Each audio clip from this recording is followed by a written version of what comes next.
What's up, y'all, and thanks for stopping by the Surge T channel. I am Surge T, and tonight I'll be talking about NXT UK for August 12th, 2021. This is my rundown and thoughts. And let's start off with Flash Morgan taking on Wolfgang. Now, last week he slapped the Gallus member to get his attention, and he may have to pay for that this week. This match was very physical. What do you call it? Flash Morgan was getting a little over cutesy with his slaps. I mean, he slapped him twice, slapped him three times, and I'm thinking it started getting really annoying. And just imagine being in Wolfgang's shoes because he was getting heated. But we did see a lot of offense out of the much smaller uh, subculture member. Flash Morgan Webster hits a poison Rana, follows it up with a flash knee strike that doesn't put Wolfgang away. But then Wolfgang out of nowhere hits a thunderous spear and he puts out the subculture member down and out for the 1, 2, 3. And what's going to happen? Why did he do what he did and he didn't get the job done? Subculture later on, Daniel Luna and Marc Andrews. Marc Andrews, who has a match in the main event against Noam Dar for that Heritage Cup #1 Contender Tournament. And they both have an eerie encounter with Isla Dawn. And this is after they're talking about how, pretty much saying that, he's going to bounce back. He's a tough guy, as Flash Morgan Webster. But then that eerie encounter, Isla Dawn's just giggling and laughing like, we all know how she is. And Daniel Luna isn't all pleased with the Wicked Witch of NXT UK. What's that about? Are they gonna have a match next week? I mean, Daniel Luna was heated. She definitely wanted to understand what was going on, and she may ask for a match from Sid Scala. Now, long time coming as the tag team titles are on the line next week, and Trent Seven points out that how can you call yourselves the NXT UK Tag Team Champions and you haven't wrestled Mustache Mountain? And both men are on a win streak, and Tyler Bate is set to become a Grand Slam champion, but Trent then says Triple Crown. Which is it? But Tyler Bate needs to win in order to, against Pretty Deadly, win those titles in order to become that and give Seven his first NXT UK championship. Tyler Bate has almost pretty much done everything in NXT UK. If he wins this tag team titles, then maybe right after he drops it, maybe he'll go up to the main roster along with Trent Seven, or go up to NXT at least. Do what you got to do there. I could see Tyler Bate as a future North American champion, as a future even world NXT champion. So we'll see. Aoife Valkyrie and Ginny. In 2 weeks, they will have a no DQ match. And Sid Scala had Ginny and Joseph Connors waiting on him in his office. He tells them that. And he says one other detail is that Joseph Connor will be locked inside a cage nearby. That's the reason why we saw Aoife in a little oversized, adult-sized bird cage, because that's where Joseph Connor is going to be. And I think that that's where he needs to be. He interfered quite a bit in Aoife and Ginny's match. And Joseph Connor, before they walked out the office, he said it's not going to be, the outcome isn't going to be any different. So he kind of guarantees that Ginny is going to win. Ginny is a world class, very very good wrestler, and she needed Joseph Connor to help her last week. So I don't understand that. She's not maybe next, but was it like a couple weeks ago? But when they fought, it's like, come on. Like, why does he feel like he needs to interfere? If Ginny is all that, like he says she is, she wouldn't need his help. Now, Nina Samuels versus Amel, the leading lady, taking on the French Hope in a budding rivalry, all centered around the NXT UK Championship. I tell you, Meiko Satomura, the NXT UK Women's Champion, really lit a fire under all of the women. And they're now jockeying for position. They are being, kind of catty backstage. They're taking each other on one in matches so that they can show the champ that I'm the one that's going to take you on next. And there is history actually between these two ladies because I remember the match. Nina Samuels left Amel high and dry during a tag match. So we see a lot of intensity and emotion between these ladies, and why not? And in the end, the French hope Amel was too much for the leading lady, Nina Samuels, and she delivers a heartbreaker. It's her spinebuster finishing move on Samuels for the 1, 2, 3. So is Amel setting herself up for another title shot? Time will tell. Now, we take a look back at the first match back in October between Dragunov and Walter. Now, Walter was his nightmare, says Dragunov, but now Dragunov wants to become his. There is self doubt, but he is different now, and his will to beat him is burning like fire, but his instinct to take him down once and for all is cold as ice. And I like the graphic where you see the graphic of the NXT turns blue. It's kind of a pretty nice touch, and telling you that match is really on everybody's mind. Even especially since that it got added to the NXT Takeover 36 card, and I'm predicting it's going to be the match. It's going to be the match that's going to really, really blow everybody's expectations, blow the roof off the CWC, and really, really put NXT UK on the map. Because we all know that NXT UK does have great talent, but still a lot of people aren't watching it, and I wish they did because it really, really does deliver every week. Now, Symbiosis and Huxley, yeah, there you go. Symbiosis and Saxon Huxley. Saxon Huxley, who looks like the long lost brother or twin of Bruiser Brody. And they have an unusual encounter as Huxley yells, "Better luck next time," over and over. And I guess this was probably from last week after they lost their match because they were all heated, all three members.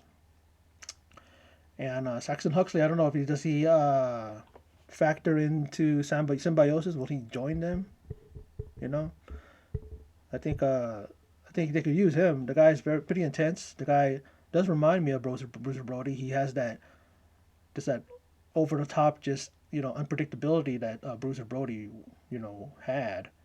And knows how I said his long lost brother or twin of Bruiser Brody. I didn't say, oh, Bruiser Brody and such had a baby. Two men can't have a baby. I've always had like a issue with that every time. How about you say if you put two guys' DNA together and it creates this wrestler? Not saying they had a baby. How two men? But anyway, let's move on. And next week, the NXT UK champion Meiko Satomura, or the NXT UK Women's Champion Meiko Satomura. Now she says that Stevie Turner will challenge her for the championship. She stood up, and yet she still has to learn about mistakes. Now, Stevie Turner says you can never prepare for someone this far ahead. Satomura looks to teach Turner some respect, and next week she will. Turner proclaims to be the future of NXT UK, not just the women's division, but the whole division in general. And she worked her way to the top. But Meiko Satomura says that Stevie Turner will learn a very important lesson. So the last boss is looking to, or the final boss is looking to make Stevie Turner, pay with her pretty much her arrogance. She thinks she can beat her. She thinks she could become the champion. Other people have thought that. Don't think I will see her win that title from Meiko because she's definitely just getting started. And I think Meiko Satomura actually brings a lot of eyes to NXT UK. So they're going to keep it on her. But Stevie Turner may be a future champion, and I wouldn't be surprised. The WWE Warehouse is where Pretty Deadly are. A lot of history, and they look to cement themselves as the best tag team champs in NXT UK history. And after next week, Mustache Mountain will go from the best tag team that NXT UK has to offer to the best team that Pretty Deadly has beaten. Strong words from the champs. It's gonna look good because it's gonna be a good match.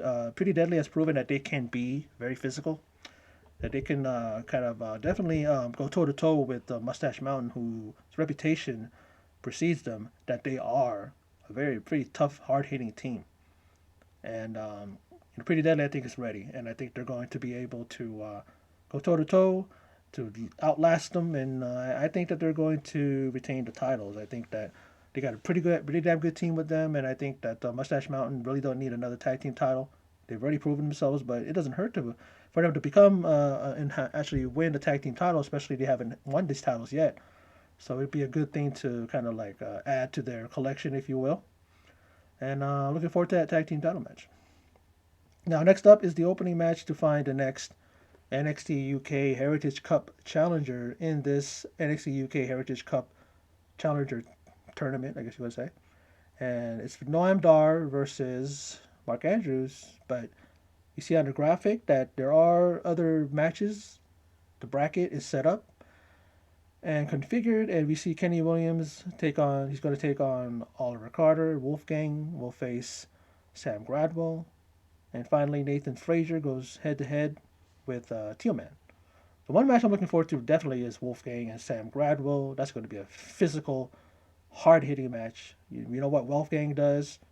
You know what he brings to the table. Sam Gradwell, aside from complaining about being an original when it comes to the NXT UK brand and always getting into you know battle of words and also even battle in the ring over Trent Seven, who they all talk about being the grandfather of NXT UK, something like that. So that's going to be a really good match between those two. Now let's get into this match. Y'all know the rules, and the first round is somewhat a feeling out process because no falls goes to either man. The second round was all Noam Dar, but still no fall picked up as both men are 0-0. This match really went almost a distance. Really was a very, very good athletic, high offense. Physicality was at the maximum between these two. And the third round, well, first of all, let's talk about the Stun Dog Millionaire that was hit by Marc Andrews, and he followed it up with a suicide dive to the outside. And then Noam Dar is set up for a high risk move off the top turnbuckle by Andrews, but he lands on that injured left knee, or he lands on that left knee and injures it. But Dar catches Andrews as he attempts to connect with a double Pele kick. That back, he does that slide, and then he does a backflip. But then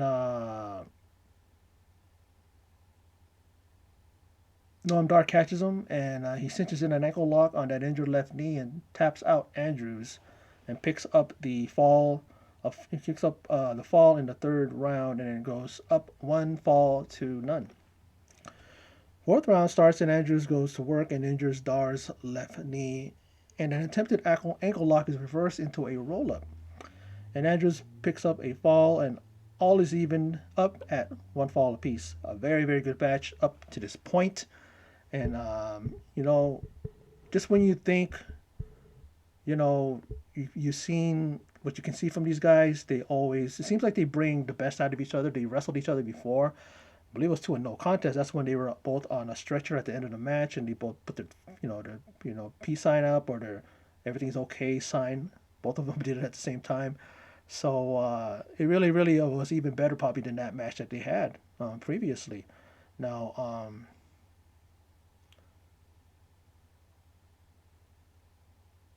so now it's all even at 1 fall piece, Andrews and Dar. But in the end, Noam Dar connects with a Nova roller to the jaw of Andrews, and he picks up the second and deciding fall, and he moves on to the next round.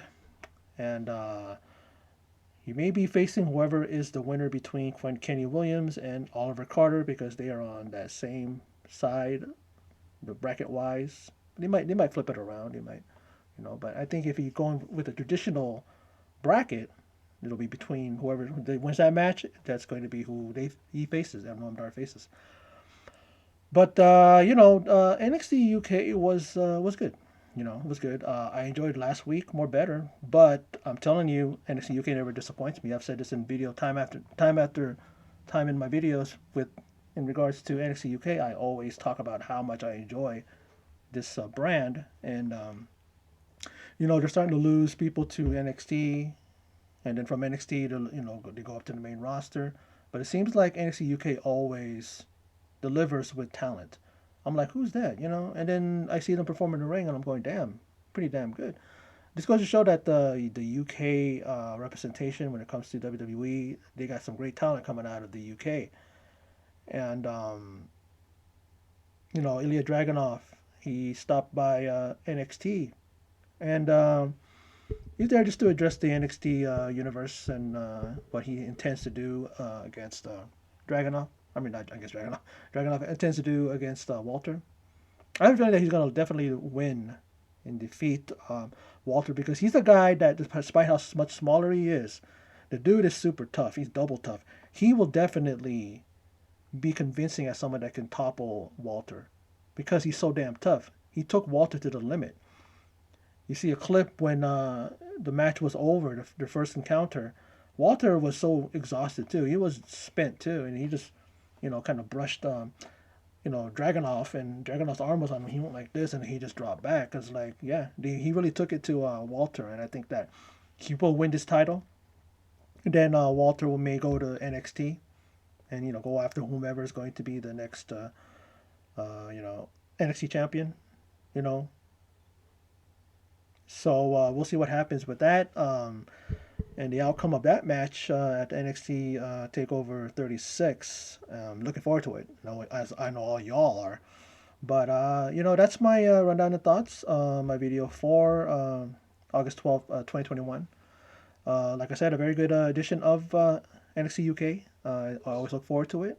And of all the wrestling that I watch, this is a show that I definitely look forward to. 1 hour, and they pack it with a lot of good wrestling, and I look forward to it every week. But anyway, for those of you who stopped by and checked out my video, I appreciate it. Thank you very much. And in closing, as always, take care.